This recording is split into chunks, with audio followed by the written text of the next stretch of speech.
최근에 이야기 많죠. LG랑 SK랑 배터리 기술 문제로 소송이 걸렸었고, 이로 인해서 지금 설 도중에 걸렸었죠. 그리고 설 끝나자마자 주식이 영향을 받고 있는데 상황이 어때요 지금? 그 전까지는 새해에 60% 뛰었다, SK 이노베이션 더 간다, 혹은 단기 고점이다, 이런 이야기 하고 있죠. 그래서 더 간다고 말하는 사람들은 배터리가 고성장이다, 긍정적이다, 그리고 공격적인 증설 예고를 하고 있다. 여기 미국 조지아주에 건설 중이죠. 그 다음에 자회사 SK IET 상장 추진 중이고 3차 물량 수주 기대하고 있다, 이런 내용이고, 반대로 단기 고점이다, 떨어질 수 있다 라고 말하는 쪽은 이것도 떨어진다는 얘기는 죽어도 안 하죠. 단기 고점이다, 일정 부분 조정 당하고 다시 뜰 것이다, 이런 식으로 말하는 거긴 한데, 정유 부분 회복세가 더디다, 그리고 자산 매각, LG에너지 솔루션 영업기밀 침해 사건에 대한 ICT 최종 판결이 문제다. 패소하게 되면은 미국의 수입이 전면 금지되죠. 10년간. 이게 문제라는 거죠. 자, 그런데 또 보면 어때요? 소송 졌는데. 그러니까 뭐라 그래요? 떨어지니까, 저평가됐으니까 사자. 이게 굉장히 문제예요 지금. 뭐 산다, 사자, 매수, 사자, 이런 식으로 이야기하고 있는데, 요즘에 그런 얘기 있죠. 친구끼리 주식 하는 방법. 친구가 40% 떨어졌으면 매수한다. 왜냐면 그것이 아마 저점일 테고, 그것이 그만큼 저평가된 것이기 때문에 내가 사면은 벌 것이다, 다시 돌아가니까 가격이. 이런 식으로 이야기하면서 어떻게 하는 거예요? 친구의, 지인의 가격이 떨어진 그 불행을 나의 이득으로 보겠다, 이런 형식으로 하고 있는 방법이 유행하고 있다고 하죠. 사실상 기업의 가치를 보고 평가를 하는 게 아니고 무슨 기업인지도 모르는데 남이 떨어진 주식을 산다, 이거 굉장히 위험한 방법이죠. 투기성 거래죠. 이런 거 굉장히 조심해야 되겠죠. 뭐 SK가 그렇다는 게 아니고, 어쨌든 다시 돌아가서 SK의 경우도 어떻게 된다는 거예요? 떨어졌으니까 저평가다. 그러니까 우아하고 계속 올라가고 있다가 떨어지니까 지금 이것 때문에 떨어져? 그러면은 악재든 뭐든 보지 않고 다시 매수한다, 이렇게 가는 거죠. SK 많이 샀냐 조금 샀냐? 그러면 개미들이 1월에 60% 올랐어요 라고 하는데 개미들 수익률은 다 작달났죠 지금. 1위부터 10위까지. 근데 그 중에서 SK 이노베이션이 몇이에요? 8위죠. 그러니까 많이 샀다는 거죠. 이번에 떨어지게 되면은 물리는 개미들도 많다, 눈에 보이는 현상이다. 그런데 그 전까지도 수익률이 마이너스였는데 이번에 악재로 인해서 수익률이 더 떨어질 수 있다, 이런 부분 생각하셔야 되죠. 그런데 어때요 지금? 배터리 전쟁은 LG가 이겼죠. 그래서 어떻게 되는 거예요? 10년간 수익 금지다. 주가 조금 하락할 만한 그런 소소한 악재가 아니라 굉장히 큰 악재죠. 거기다가 지금 미국 조지아주 배터리 공장 가동도 불투명해진다. 왜? 배터리 수출을 못하는데 미국에서 뭘 만들어서 뭐하게요. 그래서 지금 보면은 바이든이 와가지고 뭔가를 하려고 하죠. 왜? 이 배터리 공장 자체가 뭐예요? 자족시설이잖아요.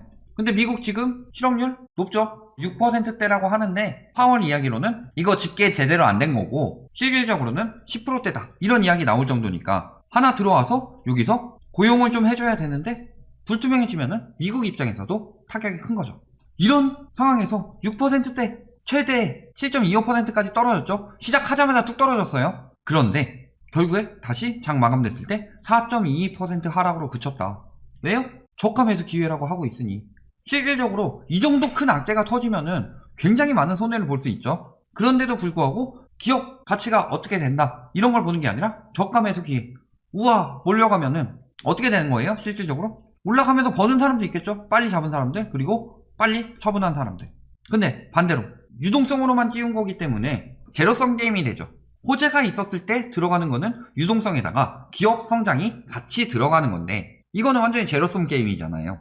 누군가가 수익 보면은 누군가가 잃는, 그것이 나는 아닐 것이다. 나보다 더 바보만 있으면 된다. 더 큰 바보 이론이라고 하죠.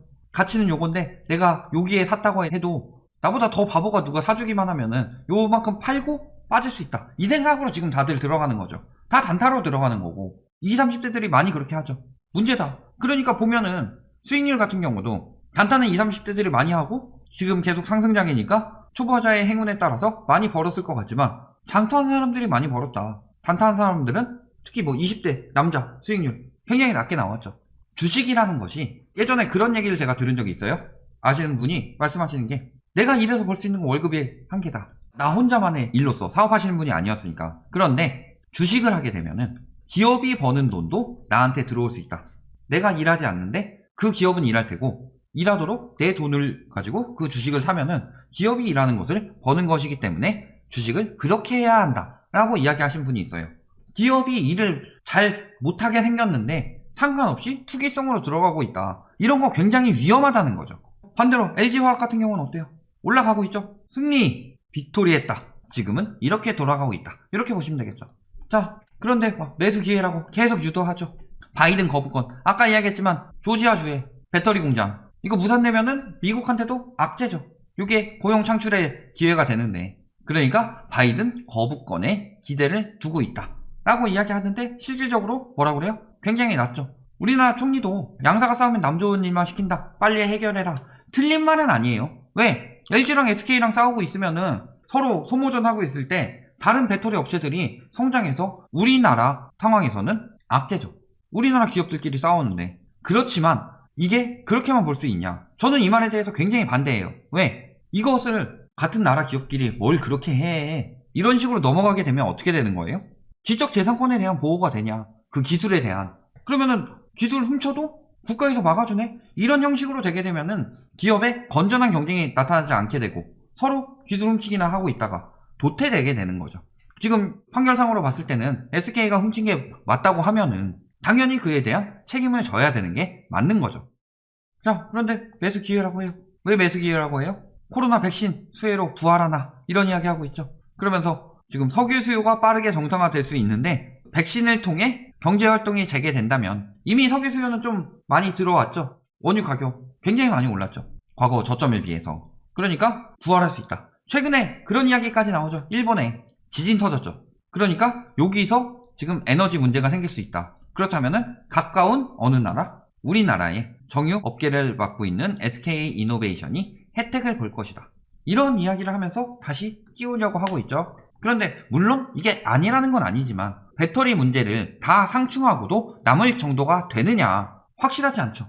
10년간 배터리 수출을 못한다는데 미국에 이걸로 다시 뜰 것이기 때문에 그것은 별거 아니다. 빨리 사라. 이런 식으로 유도하는 것 같은데 합리적인 판단이 필요하죠. 자, 그래서 이런 상황에서 우리나라에 악재가 하나 생길 수가 있죠. 주식이든 부동산이든 우리나라는 자산시장 거품이 크다고 그랬어요. 그것을 대표적으로 나타내주는 것이 주식 같은 경우는 버핏지수, 그리고 부동산 같은 경우는 PIR이다. 이게 두 개가 뜻하는 게 뭐예요?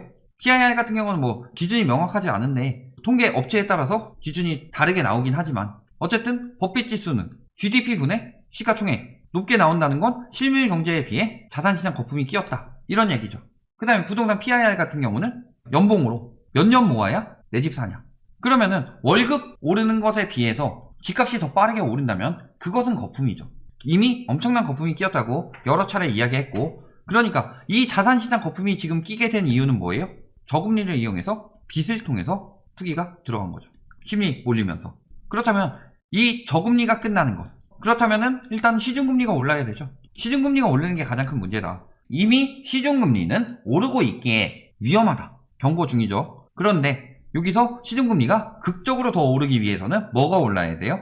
기준금리. 기준금리 올리기 위한 조건은 이미 어느 정도 만족하고 있어요. 우리나라 채권금리 굉장히 빨리 올라가고 있고 국채 10년물이 굉장히 빠르게 올라가고 있고, 그런데 그보다 더 위험한 건 뭐예요? 미국 기준금리. 우리나라는 기축통화국이 아니기 때문에 다른 나라에 비해서 미국보다 금리가 조금 높아야 된다. 이런 이야기 많이 했었죠. 그래서 미국 기준금리가 올라가는 것이 굉장히 큰 악재다. 그렇다면 미국의 상황을 보면 어때요? 앞에서 이야기했듯이 파월이 이야기했죠. 실업률 6.3% 나왔는데 실질적으로는 10%에 육박한다. 2023년까지 뭐 해야 돼요? 제로금리 유지하겠다. 이런 이야기가 나오고 있는 거죠. 그러니까 제로금리 유지하면은 미국에서는 기준금리 인상할 일이 없네? 23년까지는? 그러면 계속 저금리겠네? 근데 이미 우리나라 시중금리 같은 경우는 거의 코로나 터지기 전 흡사하게 올라가고 있죠. 근데 여기서 기준금리가 오르면 크게 터지는 건데 그러면 23년엔 적어도 터질 수 있다. 물론 그 전에 터질 가능성이 굉장히 높죠. 그런데 문제는 뭐예요? 지금 부양책 대규모로 들어가죠. 그러면은 미국이 완전 고용 상태로 언제 간다? 내년에 간다.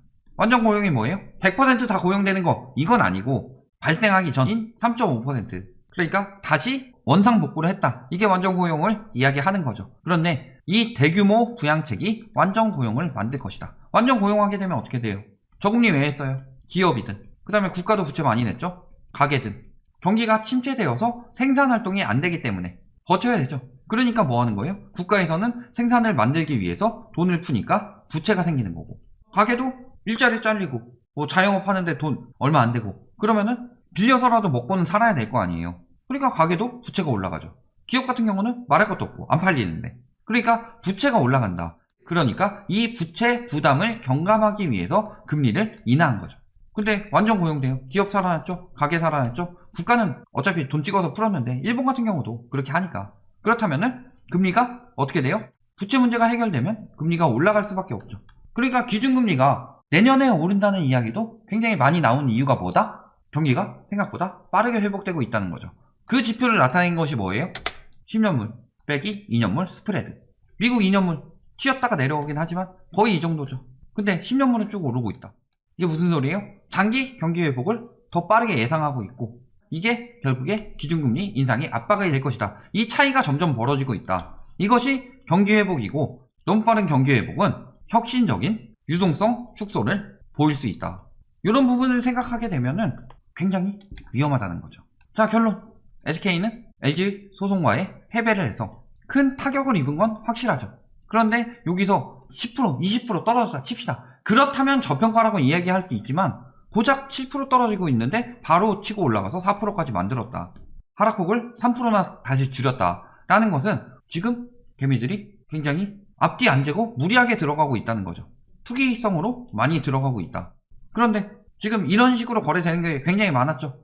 기업 가치, 뭐 성장성, 현재 상황 이런 거 고려하지 않고 다 투기성으로 들어가고 있으니까 문제가 크다. 그런데 이미 시중금리는 오르고 있죠. 증권사 대출 한도를 낮추고 있죠. 이런 상황에서 미국 경기 회복이 빠르게 된다. 경기 부양책으로 1조 9천억 원의 달러가 공급되게 되면 채권금리 오르죠. 일단 10년물 무조건 오르죠. 여기에 플러스 경기 회복이 내년으로 당겨진다. 완전 고용이 된다. 라고 하면은 내년에 금리 인상을 생각하지 않을 수 없다라는 거죠. 그래서 미국 금리 인상하게 되면 이것이 우리나라 금리 인상으로 따라올 것이라서, 그러면 시중금리 이미 올랐는데 급격히 오르겠죠. 이런 부분까지 생각했을 때 올해 들어와가지고 개미들 별로 재미 못 보고 있어요. 뭐 보시는 분들도 있겠지만 대부분은 그렇죠. 그런 상황에서 공부도 안 하고 빚까지 내가지고 지금 투기할 상황이냐?